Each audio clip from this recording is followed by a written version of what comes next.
Hi guys, welcome to join Fauji fitness. आप सभी का आपके अपने चैनल जॉइन फौजी फिटनेस में पुनः स्वागत है। आज का हमारा विषय रहने वाला है विज्ञान एवं प्रौद्योगिकी, यानी कि साइंस एंड टेक्नोलॉजी। ये हमारा विषय है।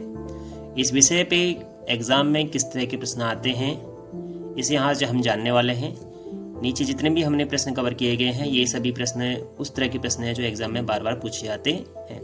आइए आगे बढ़ते हैं। तो अभी जो प्रश्न आने वाले हैं वो भारत में घटी घटनाओं पर प्रश्न बनने वाले हैं। जिस भी तरह की घटनाएं भारत में घटी हैं साइंस एंड टेक्नोलॉजी की, उससे जुड़े प्रश्न हैं। पहला सवाल है, भारतीय राष्ट्रीय अनुसंधान समिति का गठन कब हुआ? तो भारतीय राष्ट्रीय अनुसंधान समिति का गठन वर्ष 1962 में हुआ था। अगला प्रश्न है, ISRO यानी कि इसरो की स्थापना कब हुई? तो इसरो की स्थापना हमने की थी 15 अगस्त 1969 यानी कि 15 अगस्त 1969 में। मुख्यालय की बात करें तो इसका हेडक्वार्टर जो है वो बेंगलोर में है। अंतरिक्ष विभाग की स्थापना या अंतरिक्ष विभाग कब बना? अंतरिक्ष विभाग जो है भारत में वर्ष 1972 में बना। इंपॉर्टेंट सवाल है।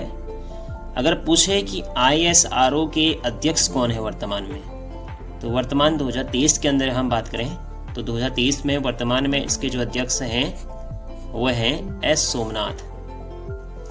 अगला सवाल देखते हैं, विक्रम साराभाई अंतरिक्ष केंद्र। तो विक्रम साराभाई अंतरिक्ष केंद्र कहाँ स्थित है? वेरी इंपॉर्टेंट सवाल, बहुत बार एग्जाम में पूछा जाता है।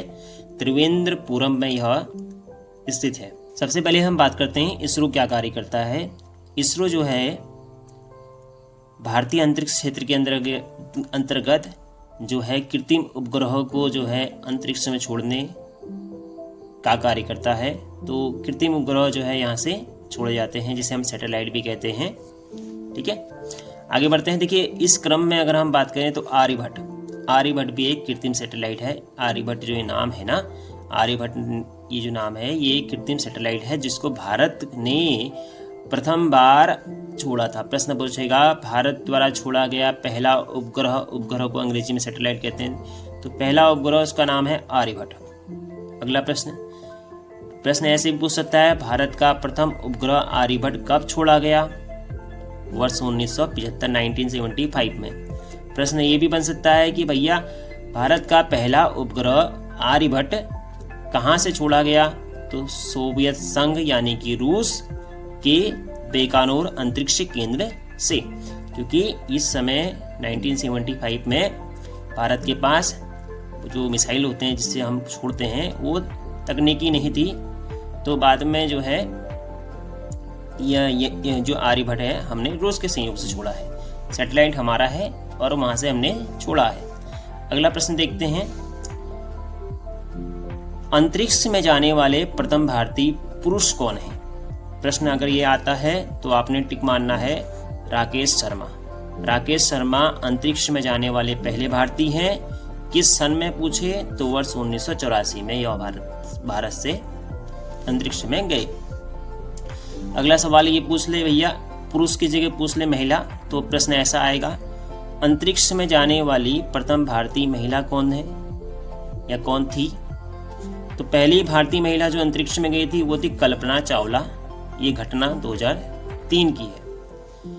अगर आगे प्रश्न आप पूछें तो अंतरिक्ष मिशन भारती, इंपोर्टेंट वाले, वैसे तो बहुत से जो हैं हमारे इसरो ने जो है उपग्रह अंतरिक्ष में छोड़े हैं, लेकिन इम्पोर्टेंट जो एग्जाम की दृष्टिकोण से पूछे जाते हैं, बार बार रिपीट क्वेश्चन है, वो प्रश्न है चंद्रयान से जुड़े। चंद्रयान अभी तक हमने जो है प्रथम द्वितीय तिथि यानी चंद्रयान प्रथम, तो चंद्रयान द्वितीय, चंद्रयान तिथि ये छोड़ चुके हैं। अगर प्रश्न पूछा जाता है चंद्रयान प्रथम कब छोड़ा गया तो वर्ष 2008 में छोड़ा गया। रॉकेट का नाम यानी किस रॉकेट से छोड़ा गया? तो हमारा रॉकेट था PSLV-C11 यानी C11। PSLV का पूरा नाम भी पूछा गया है, बहुत बार एग्जाम में देखा गया है। तो PSLV का मतलब होता है पोलर सैटेलाइट लॉन्च व्हीकल। ठीक है, अगला है द्वितीय चंद्रयान। तो चंद्रयान द्वितीय जो है वर्ष 2019 में छोड़ा गया था। और जो है GSLV MK3 और GSLV का मतलब होता है जियो सिंक्रोनस लॉन्च व्हीकल मार्क 3, ये इसका पूरा नाम है। अगर चंद्रयान तृतीय की बात करें तो चंद्रयान तृतीय अभी हाल ही में छोड़ा गया है। यहाँ पर थोड़ा सा 2013 दिख रहा होगा आपको, ये 2023 आप समझ लें, ये 23 है क्योंकि ये वर्तमान में छोड़ा गया है। तो तृतीय चंद्रयान जो है हमने चंद्रयान 3 जो मिशन है वो 2023 में सफल हुआ है। यहाँ पर नीचे लिख लेते हैं 2023। आगे है इसका रॉकेट का नाम है LVM3M4 यानी कि लॉन्च व्हीकल मार्क 3 M4 इसका नाम है। अगला हमारे पास मंगल मिशन है। ये भी एक बड़ा मिशन था उस टाइम पर 2013 की अगर हम बात करें तो इसका नाम था polar satellite launch vehicle C-25। अगर हम आगे बात करें परमाणु परीक्षण की तो भारत में परमाणु परीक्षण की अगर हम बात करें तो परमाणु परीक्षण भारत में सबसे पहले किया गया पोखरण में। बहुत बार प्रश्न यही पूछ लिया जाता है पोखरण कहाँ स्थित है, तो राजस्थान में स्थित है। राजस्थान पोखरण में जो है पहला परमाणु परीक्षण वर्ष 1974 में किया गया था। इसका नाम था इस्माइल बोद्धा।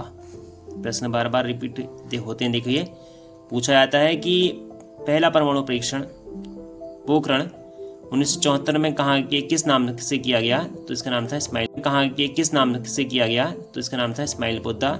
कब किया गया, 1974 में किया गया।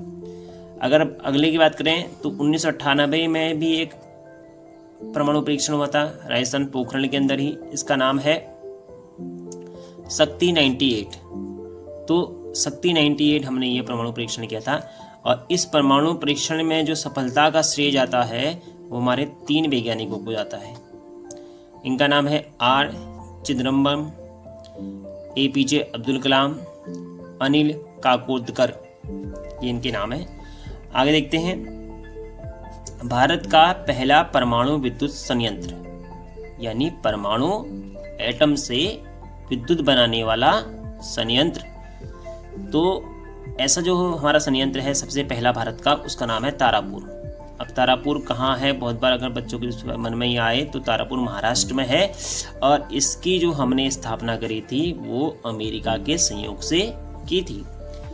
अगला हम देखें तो रावत भाटा परमाणु विद्युत संयंत्र। तो ये हमारा भारत का सबसे बड़ा न्यूक्लियर पार्क है।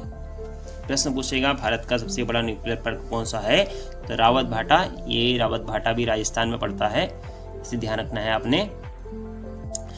अब देखो यहाँ पर कुछ मैंने शॉर्ट में नाम लिखे हैं, कल्पक्कम, नरोरा, काकरापारा। इसको आप ऐसे समझिएगा कि कल्पक्कम परमाणु विद्युत संयंत्र, ठीक है। कल्पक्कम परमाणु विद्युत संयंत्र कहाँ है, तमिलनाडु में है। नरोरा परमाणु विद्युत संयंत्र कहाँ है, यूपी बुलंदशहर में है। काकरापारा सूरत गुजरात में है। काकरापारा वेरी इंपॉर्टेंट है। केंगा की बात करें कर्नाटक में है। कुंडलकुलम परमाणु विद्युत संयंत्र की बात करें तमिलनाडु में है। अगला लास्ट इंदिरा गांधी परमाणु अनुसंधान केंद्र। प्रश्न डायरेक्ट पूछता है इंदिरा गांधी परमाणु अनुसंधान केंद्र कहाँ स्थित है, तो कल्पक्कम मैंने ऊपर लिखा हुआ है, देखिए अगर ध्यान दें तो कल्पक्कम कहाँ है, तमिलनाडु में। तो कल्पक्कम नाम भी आ सकता है और इसकी जगह में तमिलनाडु डायरेक्ट भी पूछ सकता है आपसे, ध्यान रखना है। आगे बात करें तो DRDO। देखिए DRDO इसका मतलब होता है डिफेंस रिसर्च डेवलपमेंट ऑर्गेनाइजेशन। और DRDO जो है भारतीय रक्षा अनुसंधान विकास संगठन, इसकी स्थापना वर्ष 1958 में हुई थी। 1958 में इसकी स्थापना हुई थी। हेडक्वार्टर की बात करें तो इसका हेडक्वार्टर है नई दिल्ली में। अब देखिए ये कि संस्था जो है ये कैसा कार्य करती है। ये संस्था जो है हमारी जो 3 हमारे पास जो सेनाएं हैं, जल, थल और वायु, ये तीनों सेनाओं के लिए जो है रक्षा से संबंधित उपकरणों को बनाती है, जैसे कि मिसाइल हैं, हथियार हैं, तो इसी क्रम में देखिए, भारतीय रक्षा अनुसंधान विकास संगठन, इसका हिंदी में नाम है, 1958 आपको बता चुके हैं। अब देखिए, पृथ्वी, त्रिशूल, आकाश, अग्नि, नाग, ब्रह्मोस, ये कुछ मिसाइलें हैं। तो पृथ्वी जो है ये जमीन से जमीन में वार करती है। प्रश्न पूछा जाता है कि पृथ्वी मिसाइल कहाँ से कहाँ वार करती है, तो यह जमीन से जमीन में वार करती है। इस तरह के प्रश्न आपने याद रखने। पृथ्वी कहाँ से कहाँ वार करती है, जमीन से जमीन में। त्रिशूल जमीन से हवा में। आकाश जमीन से हवा में ही मार देगा किसी को, है ना। हवा में कोई प्लेन उड़ रहा है उसको मार देगा आकाश हवा में। अग्नि ये जमीन से जमीन पे वार करता है। नाग दागों और भूल जाओ के सिद्धांत पर कार्य करता है। यानी कि आपने एक टारगेट फिक्स किया और रॉकेट नाग को दाग दिया। अगर आपका टारगेट मूव करता है, दूसरी जगह चला जाता है, तो यह जो है अपना टारगेट नहीं भूलती और दूसरी जगह पर ही अटैक कर देती है। इसलिए कहते हैं दागो और भूल जाओ, नो टेंशन होके, और जहां आपने दागा जो आपने टारगेट किया है वो उसे टारगेट पे पहुंचेगी। ब्रह्मोस की बात करें तो ये रूस और इंडिया के संयोग से बनी है ब्रह्मोस मिसाइल। लंबी दूरी के लिए काम हमसे लेते हैं और यह भी जो है दागो और भूल जाओ के सिद्धांत पर कार्य करती है। धन्यवाद।